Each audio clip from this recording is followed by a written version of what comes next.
Assalamualaikum warahmatullahi wabarakatuh. COVID-19 atau yang lebih sering kita kenal dengan virus corona adalah jenis dari virus baru yang menular ke manusia. Virus ini dapat menular ke siapapun, seperti lansia, orang dewasa, anak-anak, bayi, maupun ibu hamil dan ibu menyusui. Virus ini adalah virus yang menyerang saluran pernafasan, infeksi paru-paru yang berat hingga dapat menyebabkan kematian. Lalu masuk lewat saluran pernapasan dan bergerak terus menuju sasaran utamanya, paru-paru. Disinilah virus yang punya 3 bagian utama ini mulai bekerja. Pertama-tama, paku protein corona ini akan menempel di paru-paru dan organ-organ lain yang selnya kaya akan protein. Protein ACE2. Kalau tubuh kita ibarat rumah, virus corona itu ibarat perampok. ACE2 itu ibarat gagang pintu rumah kita. Begitu nempel perlahan tapi pasti virus ini akan mendorong masuk ke dalam sel kita, dan begitu berhasil masuk barulah aksi sebenarnya dimulai. Di fase ini, tubuh virus corona terbuka dan sang hacker terbentuk bebas. Dia akan menghack inti sel atau menipu sistem imun tubuh kita agar kita tidak menyerang virusnya, dan sekaligus membuat inti sel memproduksi cikal bakal virus corona. Sel yang sudah terinfeksi dan ini selanjutnya terprogram untuk bunuh diri dan melepaskan jutaan virus corona yang siap menginfeksi dan menghack sel-sel imun tubuh kita yang sehat. Ya, awalnya mungkin kita cuma kemasukan virus corona yang jumlahnya sedikit, tapi dalam hitungan hari saja sudah akan ada jutaan sampai miliaran virus corona baru yang membuat paru-paru kita dipenuhi oleh mereka. Ternyata mimpi buruknya ada setelah ini. Ketika virus sudah memenuhi paru-paru kita, sistem imun kita akan merespon. Ibarat polisi dan tentara yang meluncur ke tempat kejadian perkara virus corona jadi menipu ulung yang bisa ngakalin sistem imun tubuh kita. Mereka membuat sistem imun menyerang membabi buta termasuk menyerang sel-sel sehat kita. Mereka jadi nggak tahu mana kawan, mana lawan, dan ketularan jadi senjata makan tuan. Sebagian besar kasus kejadian ini memang tidak berangsur lama. Karena kalau sistem imun tubuh kita kuat, mereka pun akan bisa menang dari segala taktik virus corona. Tapi terkadang tubuh kita sedang lemah, dan kalau udah gitu, efeknya bisa parah. Dan tubuh kita kena radang paru-paru akibat sel sehat di sini yang udah nggak bisa nahan bakteri pneumonia. Bahkan, buat kasus infeksi bakteri ini tidak bisa berhenti di sana. Mereka bisa masuk ke aliran darah dan akhirnya nyerang suhu tubuh. Kalau sudah begini, bernafas saja akan susah, dan hidup kita ada di tahapan yang sangat kritis.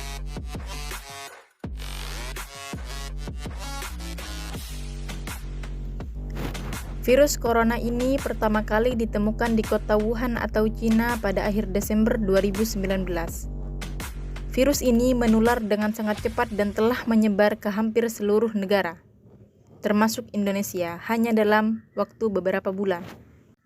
Virus ini dapat tertular dengan berbagai cara, yaitu tidak sengaja menghirup percikan ludah yang keluar saat penderita COVID-19 batuk atau bersin, memegang mulut atau hidung tanpa mencuci tangan terlebih dahulu setelah menyentuh benda yang terkena cipratan ludah penderita COVID-19, kontak jarak dekat dengan penderita COVID-19. Virus corona juga bisa menular melalui benda-benda yang sering kita sentuh, misalnya uang, gagang pintu, atau permukaan meja. Maka dari itu, kita harus menjaga diri kita dari penularan COVID-19 ini. Langkah-langkah yang bisa kita lakukan untuk mencegah virus corona ini antara lain: 1. Memakai masker. Seperti yang kita ketahui bersama, bahwa penularan virus corona dapat melalui droplet atau percikan yang keluar pada saat kita batuk atau bicara. Penularan terjadi ketika percikan terhirup orang lain yang ada di sekitar. Oleh karenanya, masker dibuat untuk melindungi dari droplet yang keluar oleh orang lain agar tidak masuk ke hidung dan mulut hingga ataupun sebaliknya. agar droplet kita tidak mengenai orang lain karena kita tidak tahu bahwa lawan bicara kita yang sedang menjadi pembawa virus. 2.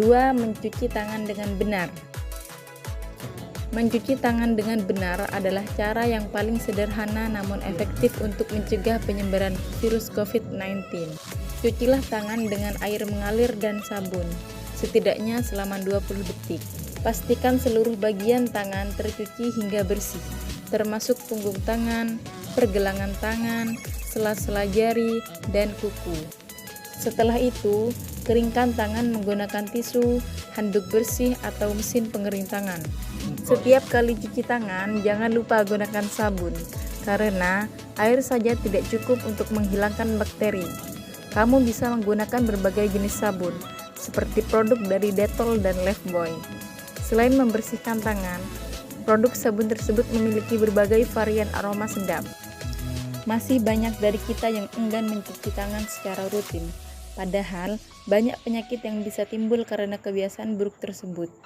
Selain infeksi virus corona, diare dan tuberkulosis turut menjadi ancaman buat orang-orang yang malas mencuci tangan. Menjaga kebersihan tubuh menjadi salah satu cara untuk mengantisipasi penyebaran virus corona. Setelah bersalaman atau menyentuh berbagai benda di sekitar, dianjurkan untuk mencuci tangan. Mencuci tangan telah diuji secara saintifik dapat mencegah penyebaran virus dan bakteri penyebab penyakit. Membersihkan tangan dengan tepat mampu mencegah terjangkit penyakit pernapasan dan pencernaan. Hal itu terjadi karena dengan mencuci tangan, bakteri yang ada di tangan tidak masuk ke saluran pencernaan dan pernafasan. Yang ketiga adalah physical distancing atau menjaga jarak.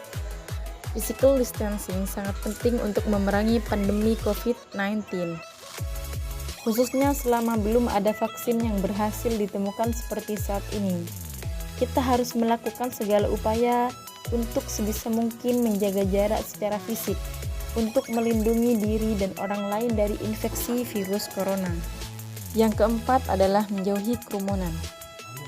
Selain 3 hal tadi, menjauhi kerumunan merupakan protokol kesehatan yang juga harus dilakukan. Menurut Kementerian Kesehatan RI atau Kemenkes, masyarakat diminta untuk menjauhi kerumunan saat berada di luar rumah. Ingat, semakin banyak orang dan sering kalian bertemu dengan orang, maka kemungkinan terinfeksi virus corona pun semakin tinggi. Yang kelima adalah mengurangi mobilitas. Virus penyebab corona bisa berada di mana saja. Jadi, semakin banyak diri kita menghabiskan waktu di luar rumah, maka semakin tinggi pula terpapar virus jahat ini. Oleh karena itu, bila tidak ada keperluan yang mendesak, tetaplah berada di rumah. Menurut Kemenkes, meski sehat dan tidak ada gejala penyakit, belum tentu diri kita bisa pulang ke rumah dengan keadaan yang masih sama. Pasalnya, virus corona dapat menyebar dan menginfeksi seseorang dengan cepat.